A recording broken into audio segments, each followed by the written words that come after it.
Tantor Audio, a division of Recorded Books, presents John Adams, A Life, by John Ferling, narrated by Bob Souer. Preface. I first encountered John Adams, I think, when, as an undergraduate, I was assigned to read a few pages of his diary. I did not find him endearing. He appeared obsessive, neurotic, unhappy, and, worst of all, humorless. Probably because of the impression I had formed, I rather successfully avoided Adams for the next 20 or so years, until research for a book on America's early wars obliged me to reacquaint myself with him. I had wondered how Adams, who never served in the military, coped emotionally with the French and Indian War, which had erupted when he was in his prime, and with the War of Independence, which, as a member of Congress, he had helped bring about. This time I found Adams very different. He seemed to be more human and full of contradictions. Still troubled, he also seemed to be meditative, insightful, and provocative, though at times didactic. He was sometimes churlish, but in private and with friends he could be engagingly witty. He was terribly self-centered, but in his relationship with his wife and children, his shortcomings were tempered by a deep, abiding love.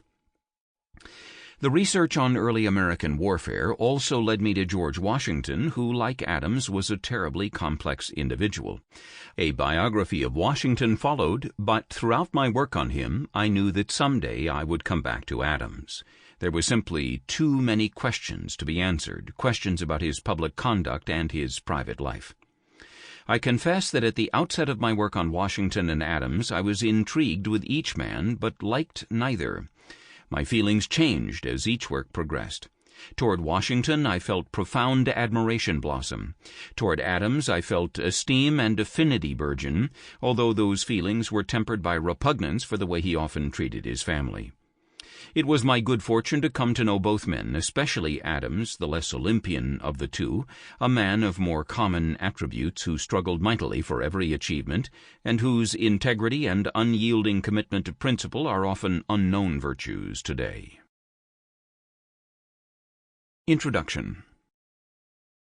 Life for most Americans did not change significantly between 1735, the year of John Adams's birth, and 1826, the year of his death. Although the two dates were separated by nearly a century, most people continued to live and work on farms. Daily life had a rhythm, a tempo set by nature, which governed the practice of agriculture. In New England, men, often accompanied by their sons, trudged to the fields in March to inaugurate the season with ditching. Then came plowing, planting, mowing, weeding, and harvesting, until the annual cycle ended with the slaughter of livestock in mid-autumn. The wives and daughters also had economic responsibilities within the family, the same chores, in fact, that their European ancestors had performed centuries before. They tended the poultry, milked the cows and made butter and cheese, grew vegetables in summer, gathered fruit in early fall, assisted with the butchery of the stock, sewed, spun, washed, cleaned, cooked, and cared for the children. Labor was manual, and the tools with which the farm families of 1826 worked were similar to those used by their predecessors 4 generations earlier. Men struggled with plows made of ash, wielded metal axes, hoes, scythes, and crosscut saws, and swung a heavy cradle to harvest grain under a hot September sun. Women cooked in a vast open fireplace, sewed, and made candles without the assistance of machinery, and on the ritual Monday wash day still plunged their arms into near-boiling water to scrub the clothes. In both periods, most people married in early spring or late fall, so the newlyweds would have some time to themselves before the demands of the farm encroached. Most frequently, the children, 5 or 6 living children per family on average, were born in late winter or early spring and customarily arrived at about 30-month intervals. Few people received more than 2 or 3 years of formal education. Unless a new frontier beckoned, few people traveled beyond the immediate area of their birth, and most people got about by walking, on horseback, or in a horse-drawn conveyance. A vaccination against smallpox was developed in the 18th century, but few other advances in medical science were made, and both eras demonstrated a terrible similarity in mortality statistics. About 1 person in 6 died in the first year of life, and another 1 in 10 perished before adulthood. People lived in fear of maundering epidemics, and no illness, not even a common cold, could be treated with indifference. In 1826, most people lived in small, sparsely furnished, drafty, and uninsulated habitations of 1 to 3 rooms. If they attempted to read or sew after dark, they still relied on a flickering candle. People in both eras used chamber pots and outdoor privies. They bathed once a week. Mostly they wore clothing made at home, save for shoes and men's work garments fashioned by skilled artisans. Even their diets remained much the same: corn and pork, often made into a dull, tasteless stew or pottage, together with bread, cheese, and dried beef, washed down with beer, cider, coffee, or tea, constituted the daily fare month after month, year after year. Nevertheless, if a sameness characterized daily existence, change, considerable change, had occurred. At the time of John Adams's birth, the European settlers in eastern North America dwelled in the colonies of Great Britain. Settlement had not moved far inland. Winchester, Virginia, located in the lovely Shenandoah Valley in 1731, was perhaps Anglo-America's most western outpost in 1735. 90 years later, independence had long since been achieved. The United States had supplanted the colonies, and its domain extended beyond the Mississippi River into a region that Britain had not yet claimed in 1735. 2 great revolutions had occurred in this span of nearly a century. The American Revolution and the French Revolution changed the way people thought. The age of deference first had given way to the age of republicanism. By 1826, new winds still were blowing. A new hero was emerging in America that year, Andrew Jackson, who reflected the nation's embrace of democracy, by which he meant majoritarian rule. John Adams's long life had spanned an exciting time, an age in which he played an important political and intellectual role. He vividly remembered England's last colonial wars with France for control of North America, and until middle age he remained a loyal citizen of the British Empire. He witnessed the colonists' earliest protests against British rule and eventually played an active role in the popular defiance of British law. In fact, his early writings helped to shape the intellectual content of the protest movement. He served in Congress.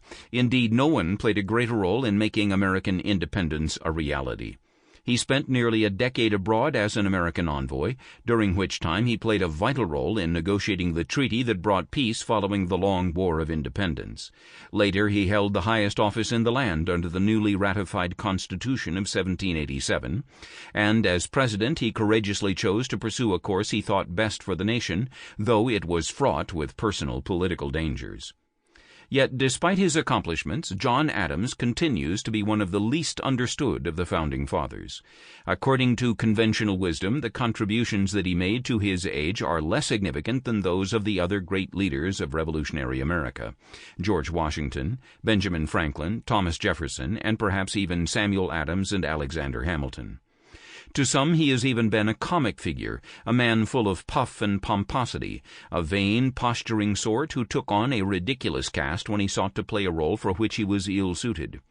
He has always been seen as honest and dedicated, but to the general public even today he remains little more than a boiled shirt or a priggish bore, as 2 popular publications recently described him.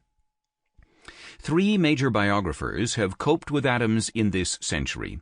Writing soon after World War I, Gilbert Chenard found Adams to be staunch, honest, stubborn, and somewhat narrow, and he made the subject into the Clemenceau of his time, the most realistic statesman of his generation in America, a fierce patriot whose achievements outpaced those of Jefferson. 30 years later, in another era of conservatism and at the height of the Cold War, Page Smith, in a long narrative biography, championed Adams as a guide and preceptor to mid-20th century America. This founding father, Smith said, had been a bulwark against the heralds of the New Age, the radicals such as Thomas Paine and the Jacobins, whose promise of progress threatened to take humankind down a road filled with violence and anarchy and despair. More recently, Peter Shaw has sought to remediate the deficiencies in those earlier works through a psycho-intellectual biography. Shaw sought to deduce Adams's motives by understanding his mind and personality. He discovered a man perpetually at war with himself. Adams's life was reduced to a quest to satisfy his intense ambitions and to come to grips with his passion for fame, a battle that he lost, for ultimately his struggle resulted only in his being seen as vain and pompous, thus diminishing his importance. In some respects, Adams was his own worst enemy. He left behind mountains of writings, much of it his private musings. During his retirement, he not only devoted abundant time to his correspondence, but also nursed a deep bitterness because of his defeat in the presidential election of 1800.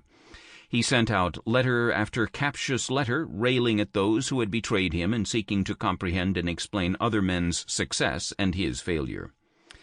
Adams was not the only leader rent from his wife by the call of duty, but he was away from Abigail for extraordinarily long stretches. Much of the time between early 1775 and August 1785 they lived apart, and during these protracted separations he often wrote the most candid letters to her, confiding in her as he could in no other. He told her of his frustrations, anger, joy, envy, infirmities, aspirations, and despair. And for years he kept a diary, a journal in which he recorded his innermost thoughts, excoriating himself for his shortcomings, debating with himself over his hopes and his means of fulfilling his dreams, wrestling with the dilemmas he faced. No other revolutionary figure left behind anything remotely akin to that preserved by Adams and his heirs. Washington, Franklin, and Jefferson, like Adams, bequeathed voluminous files of correspondence to historians. But Washington's writings were so carefully guarded that the reader can almost feel him taking pains to choose each word lest he reveal his inner self. Franklin and Jefferson were less reserved, but each appeared, both in person and in their correspondence, to be a more private person than Adams, less willing to permit scrutiny of their thoughts and feelings. Whatever Washington might have written to his wife during the long, lonely, often dark periods of separation was lost forever when Martha burned his letters after he died. Jefferson's wife was dead by the time duty took him from Monticello for long stretches, and Franklin simply wrote home infrequently and then quite discreetly. Nor does Washington's diary or the memoranda made by Jefferson, those which came to be known as the Annas, even remotely divulge either man's intrinsic side. Washington's diary, in fact, often consists of little more than a compendium of daily temperatures and a record of visitors to Mount Vernon. What can be seen of Adams, therefore, is exceptional. As a consequence, the tendency of historians has been to see him as an exception. Among other things, his private writings made clear his pettiness, his ambition, his vanity, his enmities. The temptation has existed, therefore, to portray him as more petty, more ambitious, more vain, and more malicious than others. Adams's political thought also has plagued his reputation. His last major contributions to political theory were out of step with the direction in which American thought would proceed in the generations following his retirement. Not only did this taint Adams, but some historians who have been his most ardent defenders during this century have sometimes sought to use his writings in the cause of reaction, often misinterpreting what Adams in fact sought to say 200 years ago. This biography is not meant to be an apologia for John Adams. He often displayed unattractive qualities, including calculation, excessive ambition, rage, jealousy, and vanity. He was ill-suited for some of the public roles he played. His habitual absences from his wife were deplorable. His virtual abandonment of some of his children during the long war years was unconscionable. Adams was well aware of his deficiencies, as he put it, and in many letters he spoke of his dark, unsavory attributes. But like most humans, John Adams was a man of many personae. This biography seeks to discover the total person, to understand him in the context of his time, and to compare him to other major American leaders of his era, and to assess his successes and failures both as public figure and private individual. Adams lived in times that were strikingly different from our own. In his days, a journey from Boston to Philadelphia consumed nearly 2 weeks. Transit from America to Europe often required 40 to 50 days. He read by candlelight and wrote with a quill, was reduced to breathless excitement upon viewing an experimental attempt to make electricity, once was beside himself with wonder at the novel view he beheld from a height equivalent to 4 or 5 stories, occasionally took his turn as a citizen walking the Boston Fire Watch throughout long, cold New England nights, watched his daughter undergo surgery before the discovery of anesthesia, and not only lost an infant child but saw friends and relatives die from diseases such as diphtheria, influenza, smallpox, and yellow fever. Nevertheless, John Adams's dilemmas were timeless. Could he succeed in his career without resorting to wickedness? Could a political leader be truly independent and genuinely serve the public? Could the demands of his work and public responsibilities be reconciled with the needs and interests of his family? Did he seek public office for his own ends or those of society? How should he respond to acts of treachery committed by his compatriots? Could he make political decisions that were personally harmful but necessary for the greater good? Adams once said that he would like to write a history of his times. If he ever undertook such a project, he said, he would approach it with an hand as severe as Tacitus, as he objectively sought to draw the portrait of every character that is figured in the business. That was what he expected from historians who might scrutinize his behavior. "The faithful historian," he wrote, "delineates characters truly, let the censure fall where it will." And he might have added, "The scrupulous historian also must forthrightly record the memorable achievements and the benignant virtues." Part 1. Love of Fame. Chapter 1. Vanity is my cardinal vice. At one time, trees had stood as far as one could see. Oak, elm, maple, and a score of other varieties had marched through the valleys and up the slopes of the nearby Blue Hills, their silent trek interrupted only by occasional blue-green ponds and the rivers that coursed and eddied toward the neighboring coast. Then the English settlers had come. Sturdy farmers mostly, these men and women of the Puritan exodus came to hew a community out of the woodlands. A century later, in 1735, the village of Braintree, Massachusetts, an old settlement by American standards, stood on what had been that forest floor, its corners even yet remorselessly nipping at the wilderness. White-clapboard farmhouses dotted the landscape, each structure looking more or less like its neighbor. Fields, stripped now of all timber, splayed out behind the houses, each home to reluctant summer crops of corn and wheat. Barns and sheds and outbuildings, some whitewashed, a few painted, most simply left to weather, all beacons to the austere struggle with nature that faced the residents, were sprinkled about the homesteads. Cattle and oxen, and here and there a horse or two, mutely grazed over a fallow section, their meanderings inhibited by rude wooden fences or low walls fashioned from the region's ubiquitous rock and stone. Fast by each house lay a small tilled area, the garden plot, the annual source of the inviting array of vegetables that made up the New Englander's diet. There was no downtown in Braintree, but without doubt the Congregational Church adjacent to the village green was the center of town, geographically as well as spiritually and socially. Its white spire visible from every cove and field within the community, the church, like a magnet, lured every able inhabitant to worship twice on Sunday and once in midweek. But the church's influence stretched beyond the devotionals. It lapped into the affairs of the grief-stricken, sanctioned the joyous moments of birth and marriage, sculpted even the social and political awareness of the villagers.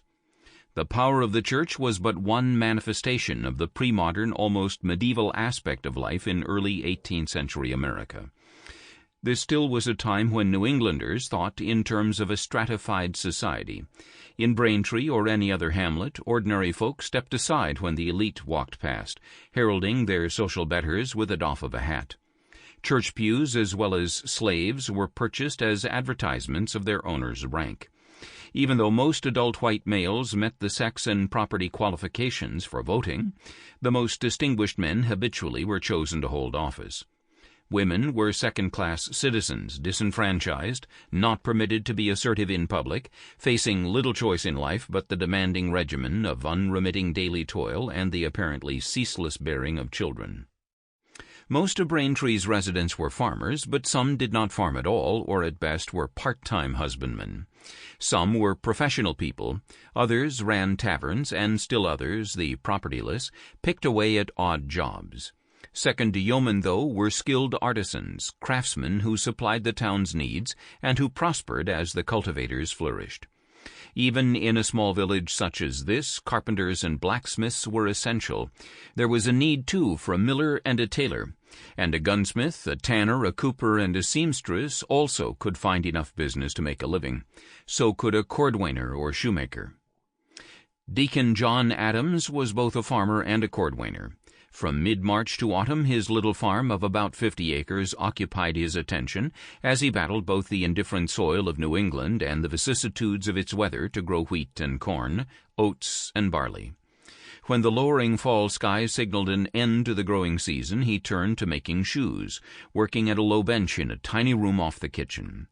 The deacon was a respected man in Braintree, although neither he nor any of the Adamses had ever been part of the truly elite within the community. But he had lived here all his life, and while he was not formally educated, he was evidently looked upon as an intelligent and sober man. Over the years he served as a tithingman, tax collector, and militia officer. On 9 occasions he was elected to the town's Board of Selectmen and served 14 terms as a deacon in his church. Much later his son remembered that no public business was transacted in Braintree without the consent of Deacon John Adams. In the fall of 1735 the deacon was nervous and excited. At the age of 44 he was about to become a father for the first time. Curiously, in an age when most men married while still in their early 20s, he had wed only recently. During the previous autumn he had married Susanna Boylston of Muddy River, or Brookline, a woman 20 years his junior. Just as the first crocus and daffodil were heaving through the late winter snow, Deacon Adams learned that Susanna was carrying their child.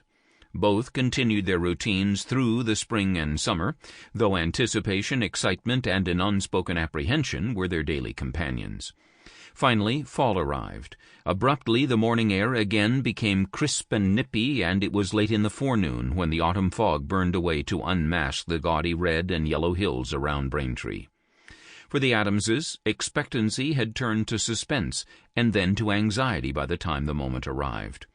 When the long-awaited day came, Susanna was assisted by a midwife. For the deacon there was nothing to do but wait and absent-mindedly tinker at his bench. Then suddenly it was over. A baby's piercing cries filled the house. The news was good. Mother and son were fine. The boy would be named for his father, John Adams. It was October 19th, 1735. Young John Adams grew up in the kind of orthodox farmhouse familiar to every New England hamlet, a squarish frame structure with 2 bedrooms upstairs and 2 more rooms, kitchen and living room, downstairs. A huge fireplace, open on both sides, divided the rooms on each floor. An add-on 2 tiny rooms that languished beneath the low steep roof seemed to grow out of the rear of the house. This lean-to, called a leanter in the Yankee dialect, was dark and dreary, terribly cold in the winter, close and stifling in the dead of summer. These 2 rooms were set aside for John and his younger brothers, Peter Boylston, born in 1738, and Elihu, who arrived 6 years later. In most ways, life in the Adams household must have resembled that of other families. The house was commonplace enough. There were 3 children, just slightly below the average. Both parents worked diligently, the deacon toiling inside and out year-round, while Susanna managed the house, tended the garden, and taught each son to read when he reached age 5. As was true of most families in Braintree, Deacon Adams and his wife sought to live by Puritan tenets handed down from Massachusetts past. Regular church attendance was mandated. Work was important, and hard work would be rewarded. John recalled that his parents had made him aware of the evils of both excessive leisure and sexual promiscuity. They held every species of libertinage in contempt and horror, he recollected, and painted pictures of disgrace or baseness and of ruin that would result from licentious behavior. But John and Susanna were not narrow-minded tyrants. John remembered their parental kindness, and until he was about 6 years of age he enjoyed a childhood much like that of other lads in Braintree. On windy spring days, John struggled to launch the kite he and his brothers had fashioned. He and his friends wrestled and shot marbles, and when the long, bitter winters plummeted on to New England, he searched out a frozen pond where he could skate, oblivious, as only children can be, to the numbing winds and tortuous temperatures. He seemed addicted to the outdoors.